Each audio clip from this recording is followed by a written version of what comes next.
अरे दोस्तों, क्या हाल है, कैसे हैं। मैं हूं डॉक्टर ज़हूरुल इस्लाम शाहिद और आप देख रहे हैं मेरा चैनल होम्योपैथी एंड हेल्थ।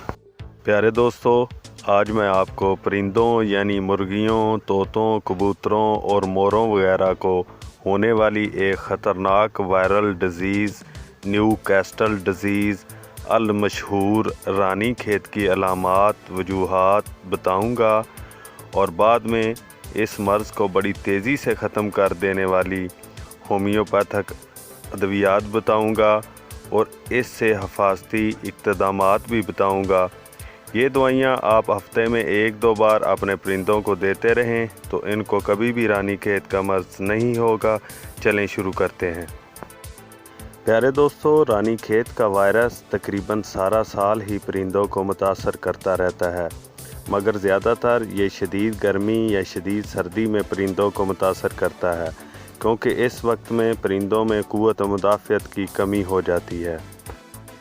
प्यारे दोस्तों, अगर आप घर में या बड़े पैमाने पर परिंदे पालते हैं तो जब ये वायरस किसी एक परिंदे को मुतासर करता है तो चंद दिनों में ही मुतासरा परिंदे के साथ साथ दूसरे परिंदे भी मुतासर हो जाते हैं और हमारी थोड़ी सी गफलत से 1-2 दिन में सारे परिंदों की जान जा सकती है।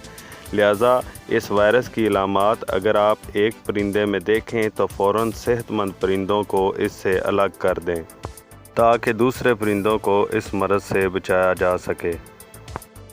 रानीखेत की अलामात।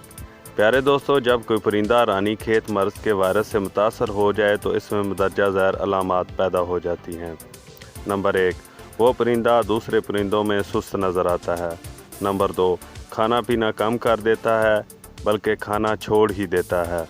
नंबर 3, परिंदे को पहाने लग जाते हैं जिनका रंग मुकम्मल सफ़ेद या पीला होता है। नंबर 4, नाक और मुंह से नज़ले की तरह पानी आना शुरू हो जाता है लेकिन ये नज़ला नहीं होता।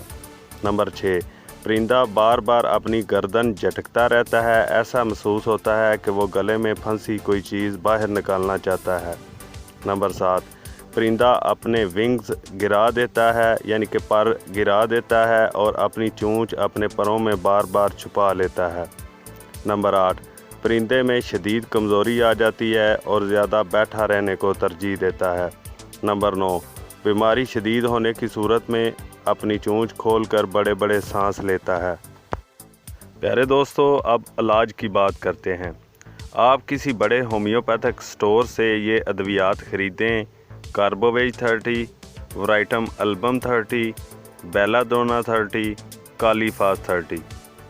आधे कप नीम गर्म पानी में इन तमाम अद्वियात के 10-10 कतरे डाल दें। बीमार परिंदे को इस दवाई में से 3-3 कतरे किसी ड्रॉपर में डालकर दिन में 3 दफ़ा देते रहें जब तक कि परिंदा बिल्कुल एक्टिव ना हो जाए, यानी मर्ज़ की तमाम अलामात गायब ना हो जाएं। एहतियातन हर सेहतमंद परिंदे को भी जो बीमार परिंदे के साथ था उसको भी 1-2 दिन कतरे पिलाएं। हर परिंदे को दवाई देने के बाद हाथ धो लें और फिर अगले परिंदे को दवाई दें।